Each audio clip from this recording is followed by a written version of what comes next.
Assalamu alaikum warahmatullahi wabarakatuh. Hope you're all doing well, inshallah. So we've been discussing what it means to be truly conscious and how vulnerable the human mind is, resulting in numerous ways in which we may be being disobedient to Allah subhanahu wa ta'ala. We discussed basic concepts in human conditioning, and you all were encouraged to examine yourself and begin to become aware of your actions, thought process, values, and so forth, giving you an example of what a human does when he hears a bell versus the adhan. Alright, so now comes the hard part, doing this. So the best way to do it is obviously by removing yourself from the stimulation of the world, because remember, research demonstrates that the more stimulated your brain gets, the faster it shuts down. So there's no better time than the present, as Ramadan is that yearly retreat we all desperately need. So in this retreat, we are prescribed to fast, and in this state of fasting, our mind enters into what we call a state of liminality. You may be wondering, what is liminality? Alright, so liminality, I'll tell you, is that transitional phase which allows you to move from a state of sleeping to wakefulness. In other words, from a state of sleeping to a state of pure consciousness.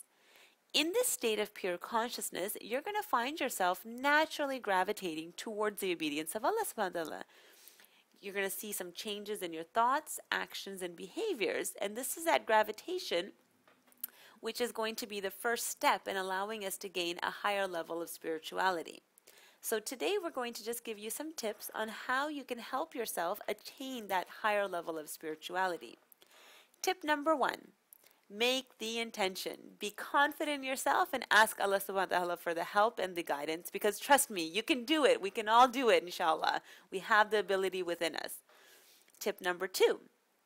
Remove or control as much stimulation or distractions from your life as you can, even if it's for a brief period of time, so your mind is free to think. So in other words, you need some alone time. Okay? In this alone time, retreat into your mind and examine what are the thoughts that come to surface. Remain in this introspective state for at least more than 5 minutes, okay? Explore over your thoughts and examine who or what you're thinking about the most. Jot all of this down on a piece of paper if you can. Tip number 4. Examine your day-to-day actions. What are your hobbies? How do you spend your free time? Where is your energy spent the most? What do you do during break or recess time? Think about all of this in a physical, emotional, and spiritual sense.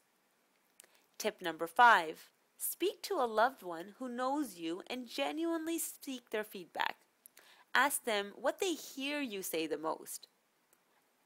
Ask them what you do the most or how you behave on a day-to-day basis. Tip number 6. Take this feedback from your loved one and begin to reflect within yourself. Objectively examine if there is a pattern from what you had jotted down in your own self-reflections and the feedback given to you from your loved one. Tip number 7. Reflect over your behaviors since you started fasting. Is there a real change in your speech, actions, temperament, mannerisms, thought process, and so forth? Ponder over why this may be happening and realize that you have the ability within yourself to refrain from being disobedient to Allah subhanahu wa ta'ala. Trust me, if you can do it while you're fasting, you can do it when you're not, inshallah.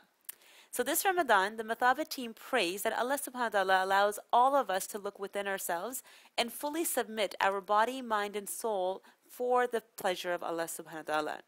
Only with such submission will we be able to attain that highest level of spirituality. So with that, I bid you all adieu, and inshallah I'll speak to you all very soon. Assalamu alaikum warahmatullahi wabarakatuh.